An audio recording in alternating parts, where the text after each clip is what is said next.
got a really great talk today by Paul Baluk from the Holiday Lights Academy. For those who don't know, Paulie comes from he's been in the holiday lighting industry now for, I don't know, Paul, what's it been, like 15 years now? Yeah, pretty close to. Yeah. Yeah. And he's grown and scaled some really big businesses, which Paul can maybe elaborate on. And so he brings a lot of experience. And he founded this Holiday Lights Academy a few years ago. And we've seen him do some tremendous things for a lot of our customers who are looking to scale really quickly. He really has the playbook for how to rapidly grow a Christmas light installation business. And has some great coaches under his wing as well. So if you're looking for that a little bit extra support, reach out to Paul. We also have a partnership with them where you can sign up with the Holiday Lights Academy as a member of the community. You'll get 40% off of their coaching program. So have a look at that. That's in the discount section on the community. So, Paul, I'll let you take it over from here. Thanks, Daniel. Appreciate it. Welcome, everybody. I see there's more and more people coming in. So thanks for taking the time out of your busy Mondays as we head into a busy holiday light season and probably transitioning from your core businesses, whether it's painting or landscaping or roofing or window cleaning. So I appreciate you guys taking the time. I'm looking forward to spending the next hour with you. I'll probably speak for about 30 or so minutes, just share a few insights, tips, and tricks, and then we'll open it up to some questions and a discussion.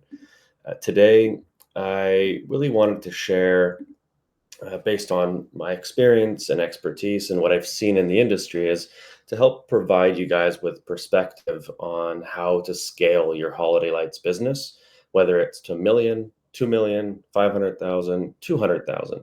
All of these tactics and tips and tricks that I'll go over today can be applicable to all of your businesses. So I'm really looking forward to sharing that with you guys. Like Daniel mentioned, I've been in home services space and scaling businesses for about 20 years, and in holiday lights for close to that amount of time as well. Help scale some big brands in holiday lights, mainly Shack Shine. Help scale holiday lights to a bunch of locations across North America, collectively doing about north of $15 million in revenue. And now supporting small businesses with the Holiday Lights Academy, like Daniel mentioned, where we help businesses add on and scale holiday lights, where we have members doing 5-6 million in lights. And even first-year members doing $1 million in lights. So that's where all this expertise comes from myself being hands-on in the field, installing lights, and then supporting businesses to scale lights to where they want to go. And I wanted to share all that insight and those tips and tricks with all of you. You'll hear a lot today, and I know it's impossible to implement everything. But if you can just walk away with 3 tactics that you can implement in your business, that'd be a huge win for this season, because you'll hear probably 20, 25 things today, but just pick 3. Pick 3 that you can implement in your business this year, and hopefully you can find some growth, whether it's 10% above your goal, 20%, 30%. Lots of opportunity out there, and I'm looking forward to helping you guys. I'm assuming you can see my screen. If you can't, let me know. But as far as an agenda for this call, quick intro. I'll run you through quickly an industry background, what the business opportunity is, and then we'll dive into 7 steps to scale to $1 million or more with holiday lights.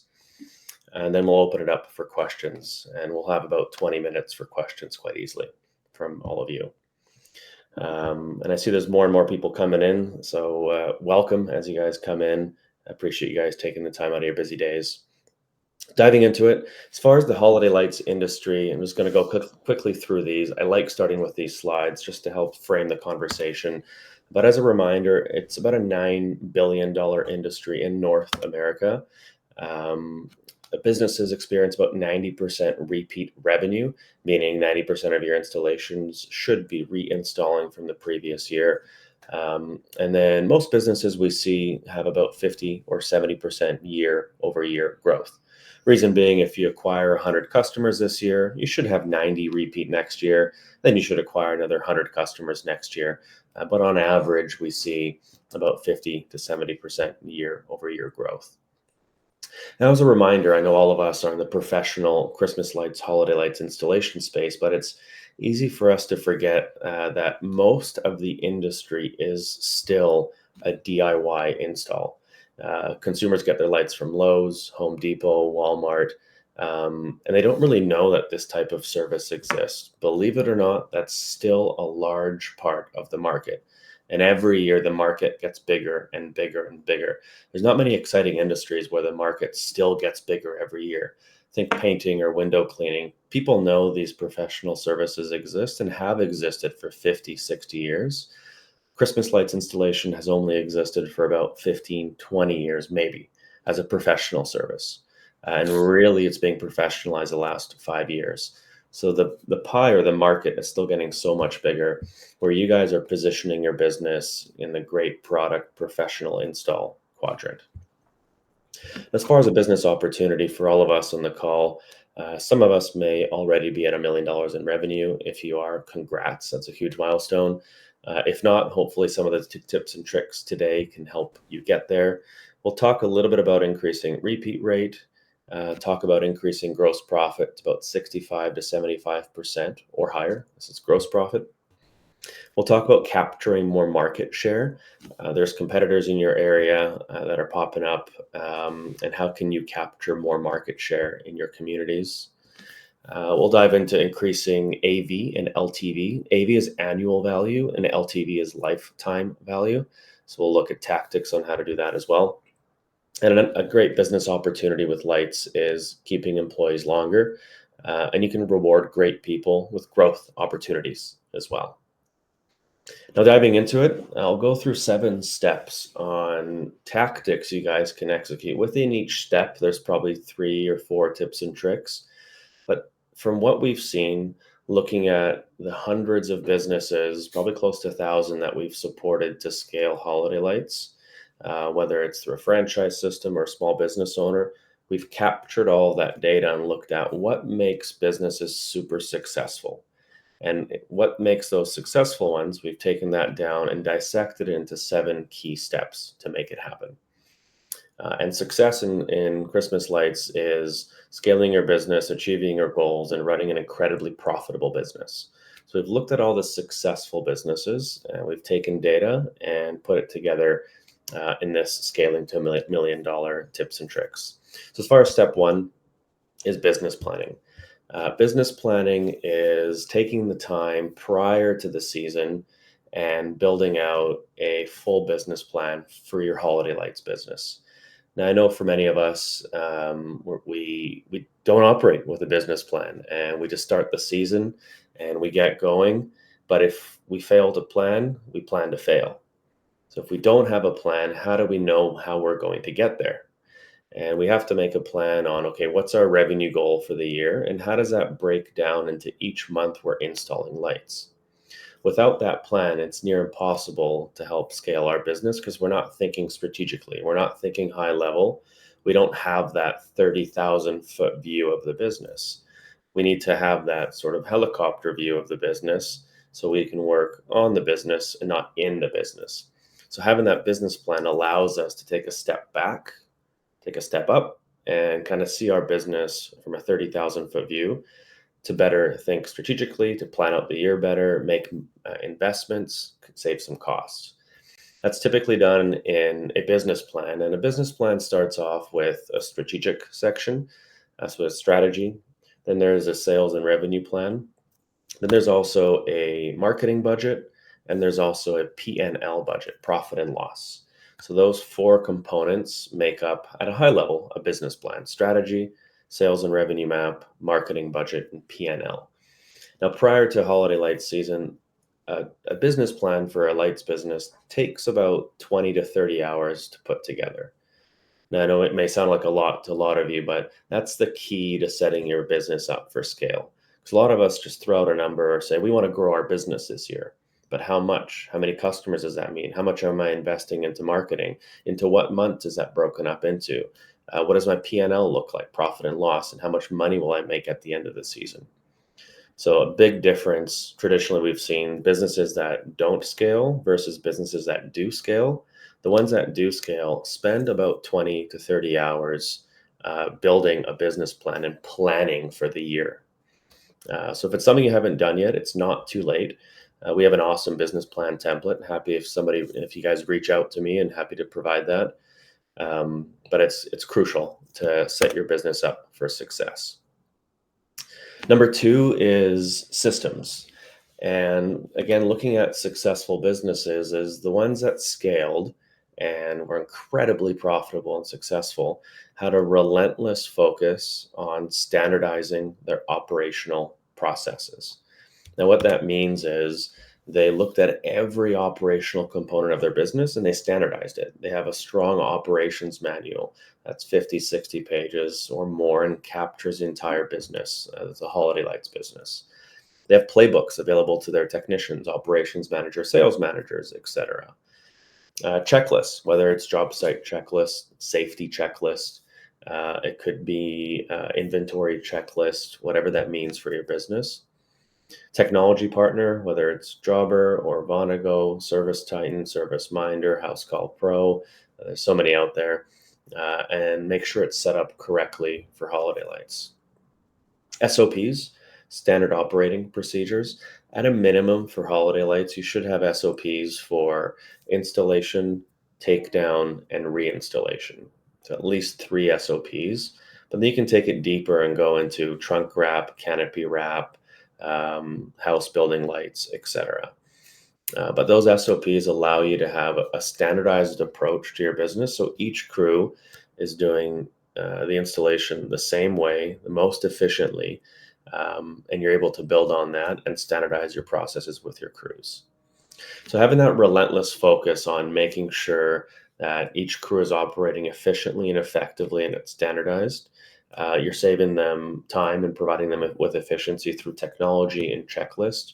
And they have strong SOPs to adhere to, kind of like a pilot in their checklist. That allows to set yourself up for incredible success. And again, looking at businesses, close to about 1,000 that we surveyed and have data on, the ones that have that relentless focus on standardizing their operational processes are much more efficient and make more money and scale a lot quicker.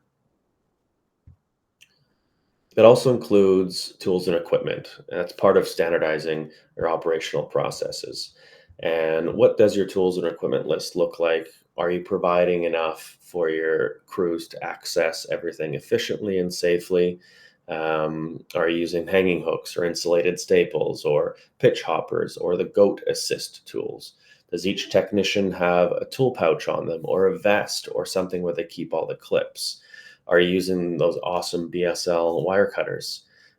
These little things all incrementally save seconds or minutes throughout the day, but over hundreds of jobs or dozens of jobs, it adds up to a lot. So there's that saying that incremental change leads to a big wave of change. And if you find a couple seconds or a couple minutes every day in every crew, it'll add up to quite a bit. So as little as tools and equipment makes a big difference. Then there's KPIs and knowing what to shoot for. Typically, from what we've seen in the Holiday Lights industry, an hourly charge rate is $100 to $130 an hour or more, depends on your region. I know it's quite a spread because we have people here from Toronto, Vancouver, Winnipeg, Florida, Texas, California, New York, all over the place. I have to put a bit of a spread. A first-year install gross profit should be 60 to 65%. Second year gross profit install should be 80 to 85. Average job size in North America is $1,500. Higher in markets like Toronto, Vancouver, New York, California. Lower in like Missouri or Ohio or Georgia or Florida. And the conversion rate, meaning how many estimates you book into jobs, is typically between 30 and 60%. Now, knowing these helps you standardize your operational processes and helps to identify, well, am I in that? Am I higher or am I lower? For example, if your conversion rate is at 90% and if out of every 10 estimates you do, you book 9 jobs, you're likely too cheap and you're leaving money on the table. So you can likely increase your charge rate to customers. If your average job size is too low and you're only selling $900, for example, there's an opportunity to elevate your sales acumen to get in front of, to get to sell more to customers. Step 3, my favorite one, bit of a requirement to scale, but it's marketing. And a contentious one amongst Holiday Lights owners, because most of us don't spend as much as we should or don't invest as much as we should into marketing activities. So as far as marketing, about 10 to 15% of your revenue goal should be invested into marketing. And this is if you're scaling your business to achieve a million. Once you're over a million or over 2 million or over 5 million, and you're not growing as much year over year, that spend decreases. But for those of us that want to scale, if we want to get from 100 to 200 or from 500 to a million, we have to look at investing 10 to 15% of our revenue goal into marketing. Now, what that looks like and what works is Meta ads. So Facebook, Instagram, those work really well. Meta ads are great for awareness marketing. There's Google ads. Google ads are for acquisition marketing tactics. And Google ads have, there's LSAs, there's PPC, and within Google, even outside of the ads, looking at, do you have a strong SEO, search engine optimization? What's your GMB like? Your Google My Business listing, your map listing? Are your keywords updated there? Are your photos updated there?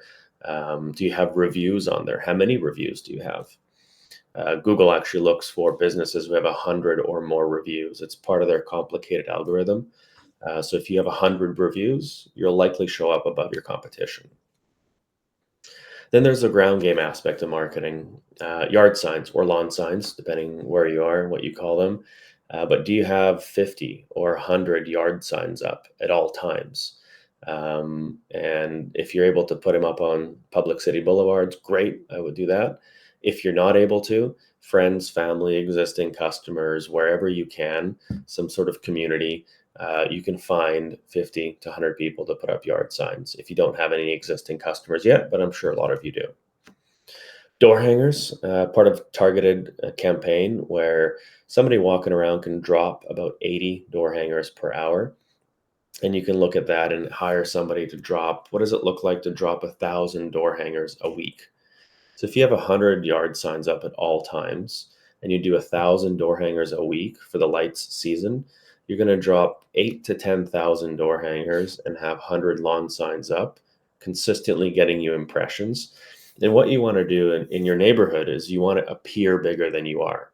You want everybody to think, wow, this Holiday Lights business is everywhere. I must use them. Clearly, if everybody else is using them and I see them everywhere, they must be good.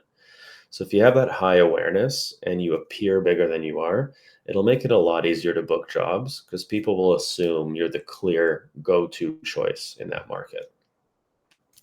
There's also door knocking. It works incredibly well for Holiday Lights. And what that is just cold calling and knocking on doors.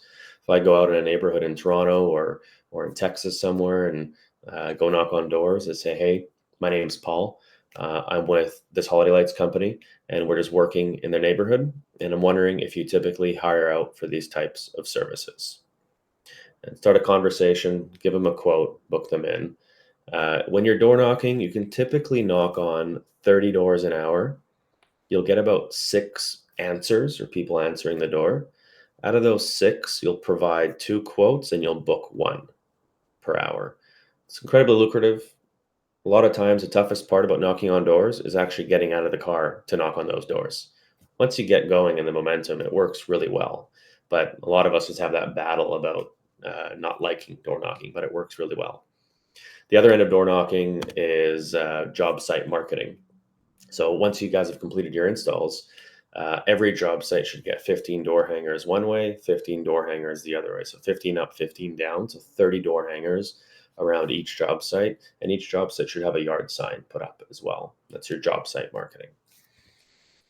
Direct mail campaigns work really well in Canada through Canada Post once they go off strike. In the US through Terradel or EDDM, Every Door Direct Mail, or RR Donnelly. These are unaddressed ad mail campaigns. Maybe choose a neighborhood of 5,000 homes, drop those. Good key dates to get those out are October 20th, November 5th, and November 20th. And then there's local opportunities, events, newspapers, radio, parades, magazines, TV, depending what's local in your community. What you want to become is a pillar of the community.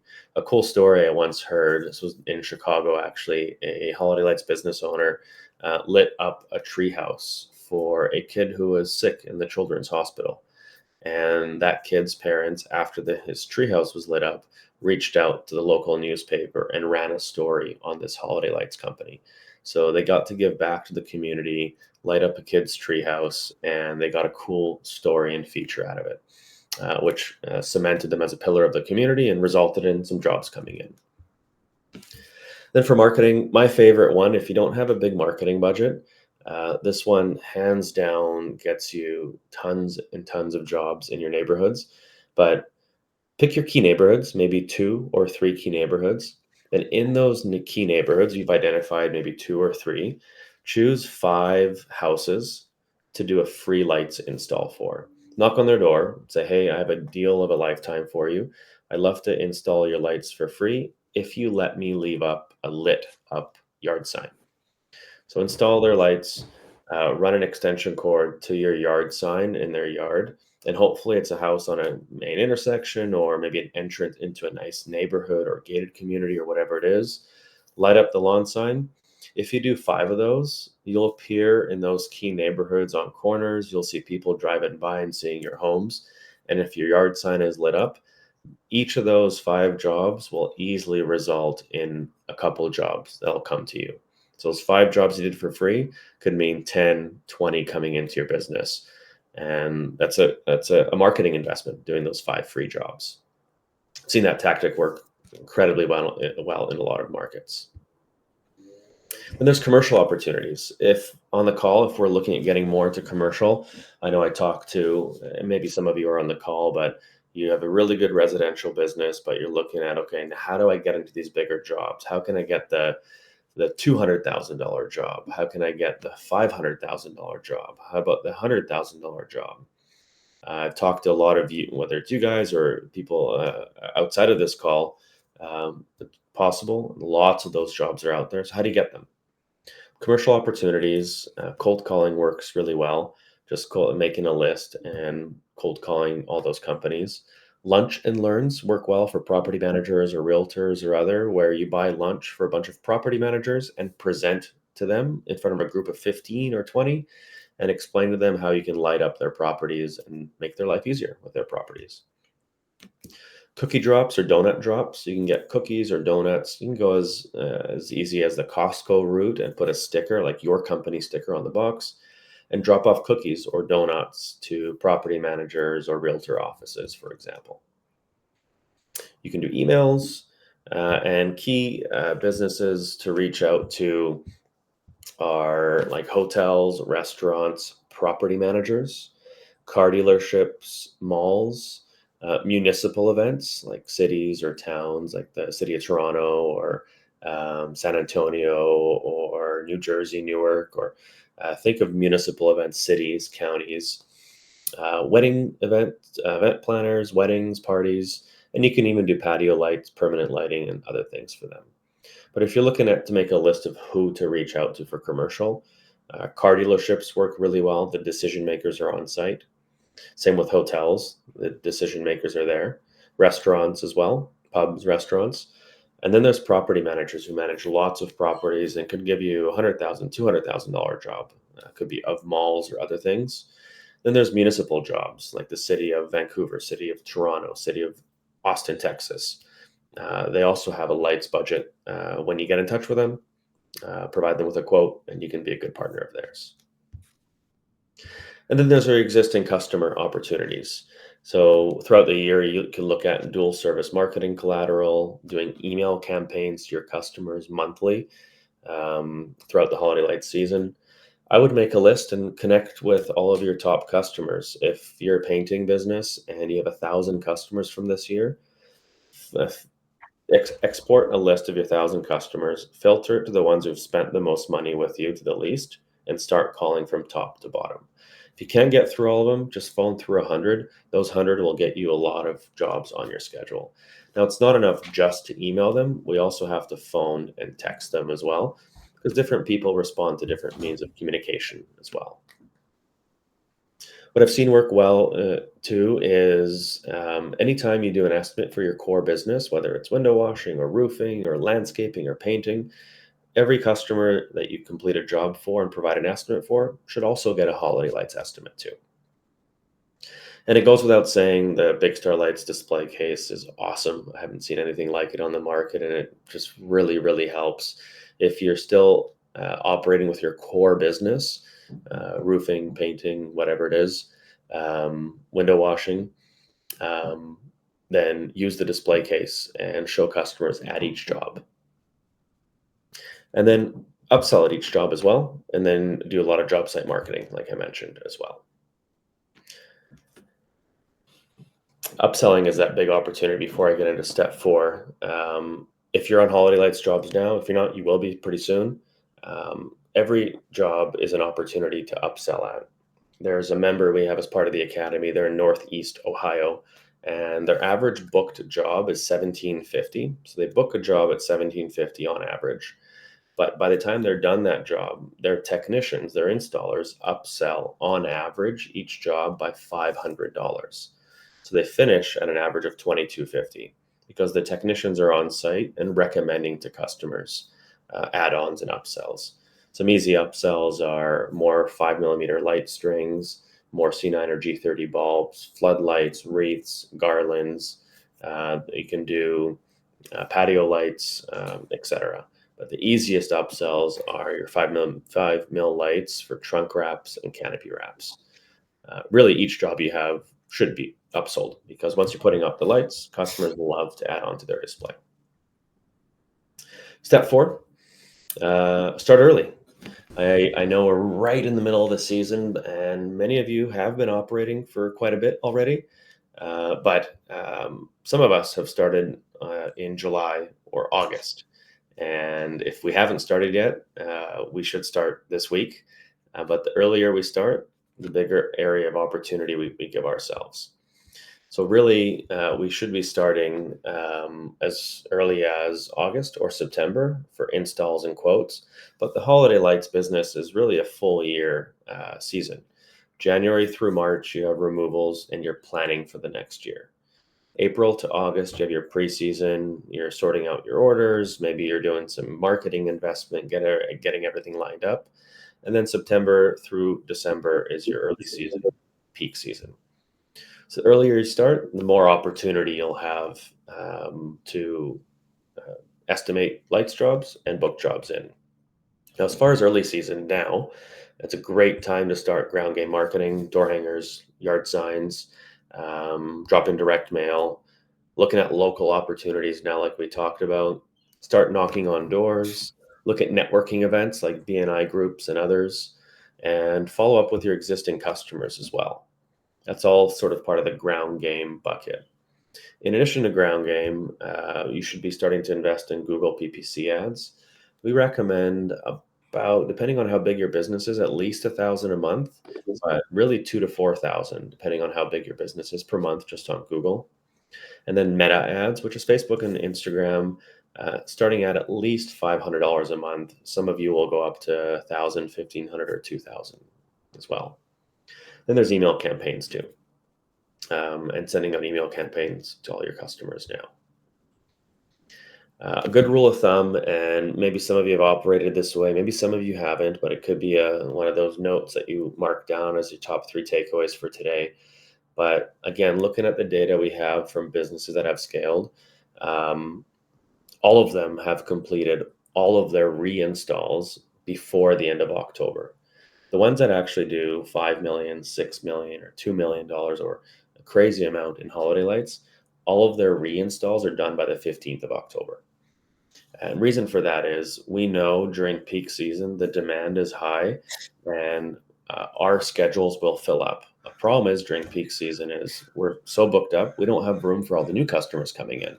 So if we focus on completing all of our reinstalls in September, or at least before October 15th, if not at latest before October 31st, that opens up a ton of space for new customers in your schedule. That way, when you spend that marketing investment, you'll have an open schedule for those new customers to land into.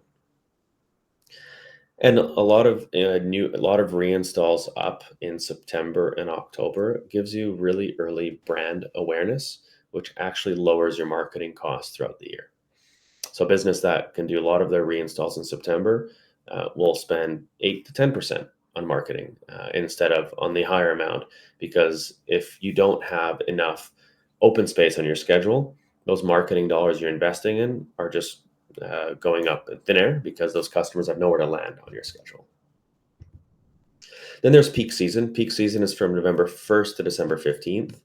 And that's your digital, your ground game marketing, you're connecting with your existing customers, your estimates are at peak capacity, and production is at peak capacity as well.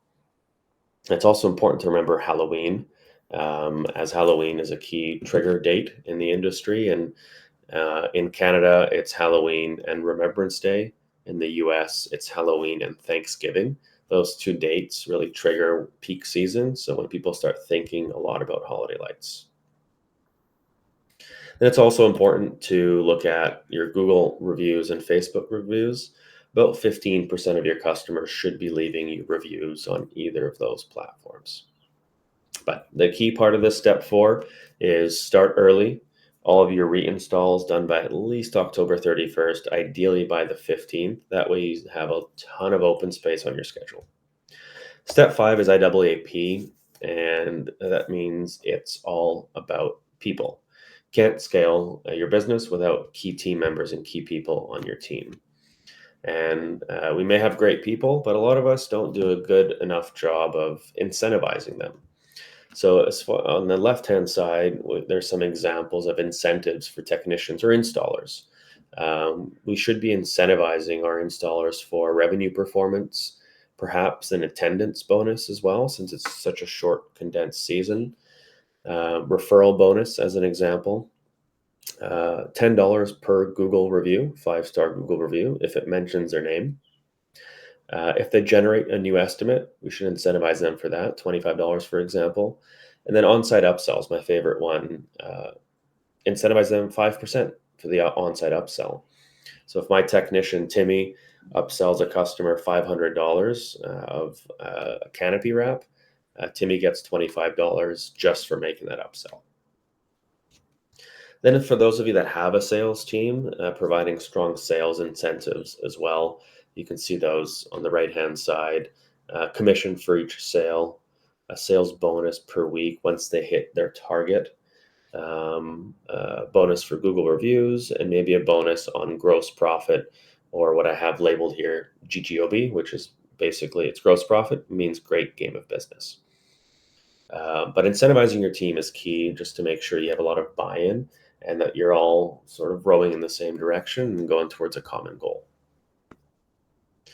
Now, as far as tech capacity, and knowing it's all about people, an average crew should do about 3,000 a day, a crew of 2. A high-performing crew of 2 should do about 6,000 a day.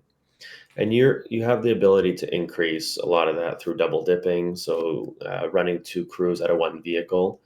Optimize your routing so you're not driving around too much. You can increase operational hours, operate in evenings and weekends, just take advantage of the season as well.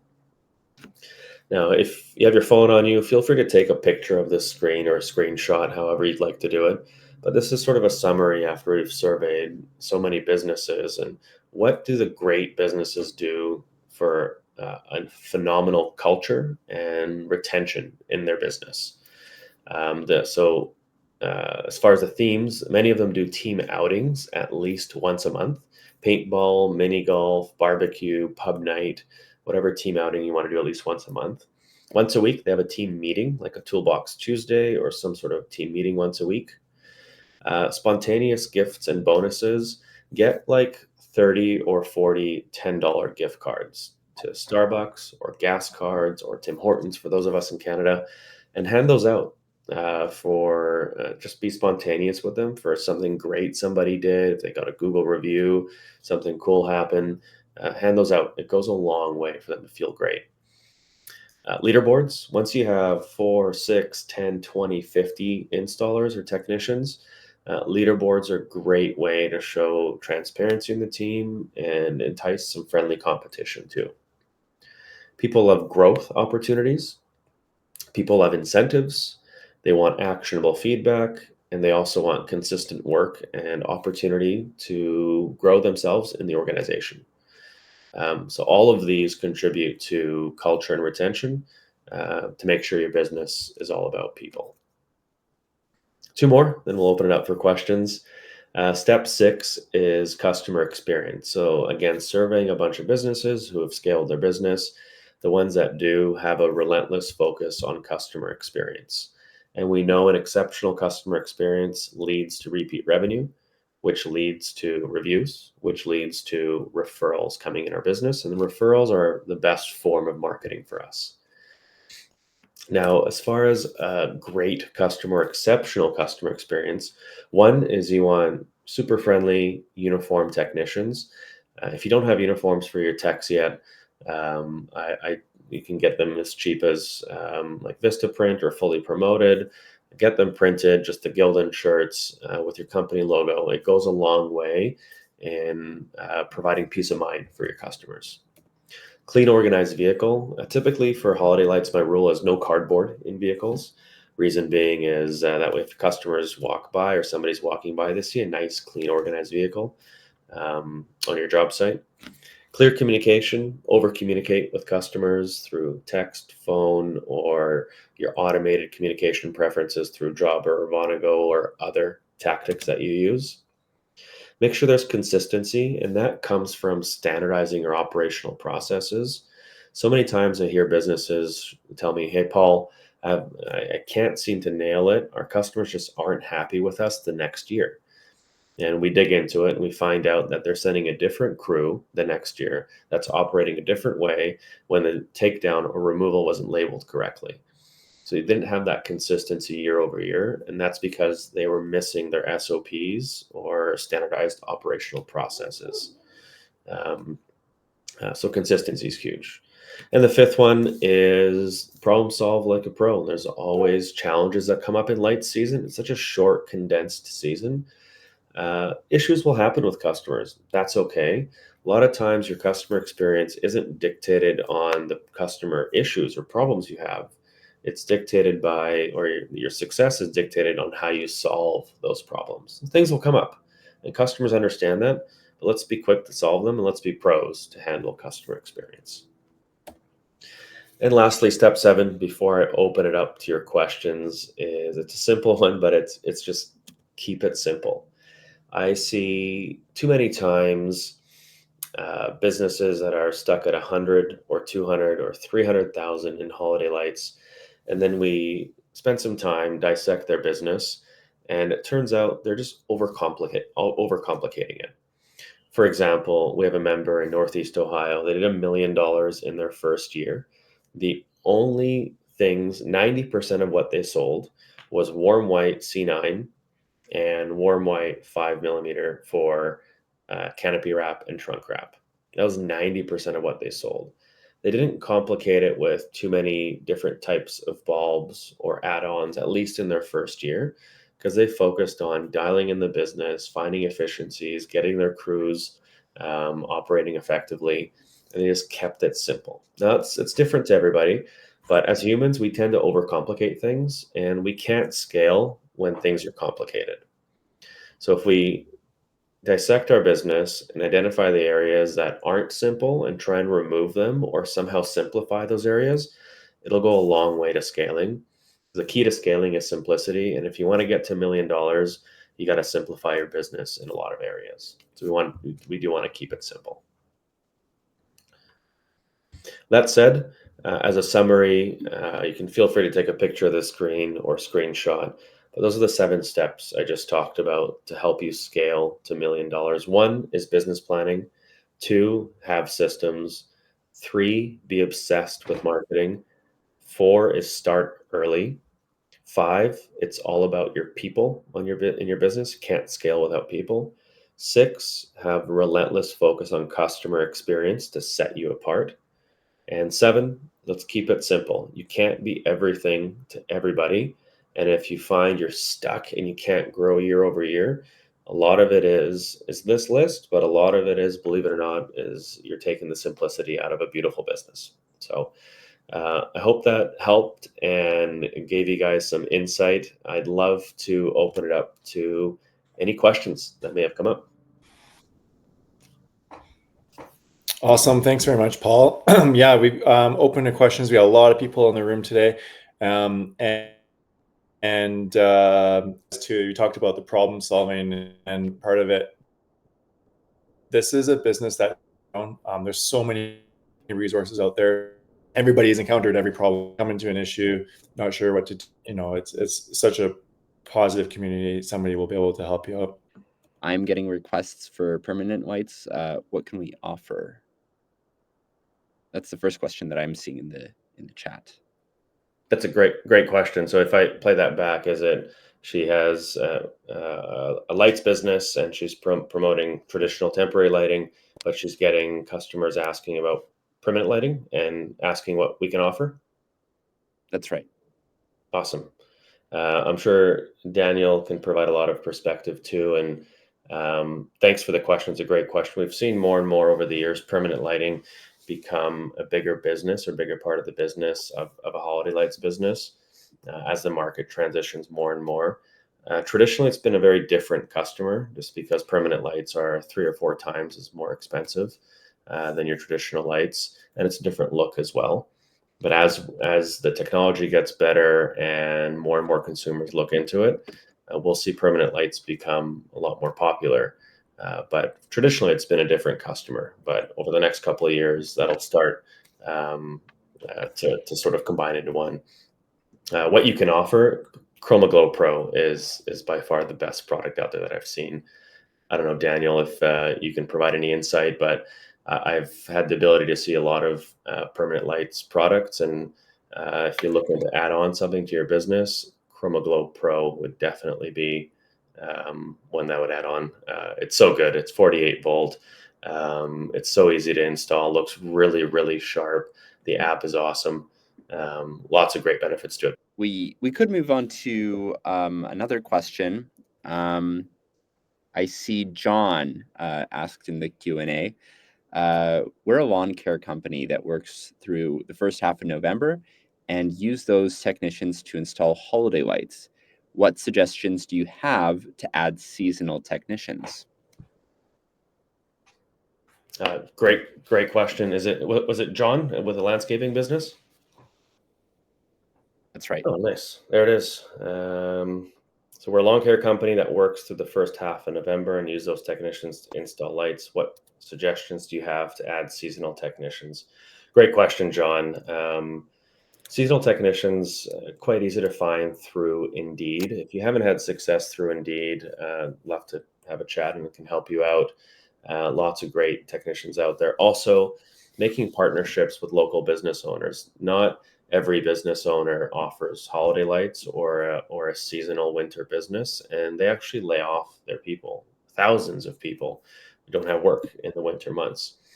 Making it, wherever your business is, John, creating partnerships with local business owners, whether it's roofers or painters, construction industry, and say, hey, I'd love to take on some of your crew that isn't working anymore for the season for a month or so. Keep them busy as holiday lights installers. Then you can have them after the holiday. You can have them back after the holiday light season. So I'd say Indeed works really well. And then just local partnerships as well with roofing, painting, other types of construction or trades companies. Awesome. Thank you. Does anyone have any other questions? That you could type it in the chat, but it might be more useful to type it in the Q&A field so that we could spotlight these questions, because they're really great questions for everybody to see. Ben writes, while transitioning from exterior cleaning into Christmas lights, my crews struggle from one-day cleaning windows to Christmas lights. Do you have any suggestions for this? Yeah, great question, Ben. When I first scaled Holiday Lights, the core business was window cleaning, gutter cleaning, power washing, so exterior cleaning. What we found works best, and as we're all humans by nature, is specialization works well. And Henry Ford figured it out 100 years ago with the assembly line, is people operate better when they do one task at once. So and if you're in this position, once you get to a point where you've transitioned from exterior cleaning to Holiday Lights, just have one crew or choose one crew just committing to Holiday Lights and not doing lights one day, windows the next day, lights one day, windows the next day. Just have them commit to one service for that season. So if October 1st is your transition date, transition one crew to just Holiday Lights. That will get you a lot more efficiency and have them be a lot happier, and you wouldn't have the struggle if you're doing that. And if it's more so they're struggling from moving from cleaning and then understanding and getting trained on lights, I would evaluate what does your training look like? Did you have an orientation? Did you have a controlled environment training? Do you have a field training as well to get them up to speed? And do you have SOPs as well, standard operating procedures and ops manual, and supporting resources for them if they're more struggling to learn or pick up a new service? So it depends what it is. Happy to connect outside of this just to expand on it more.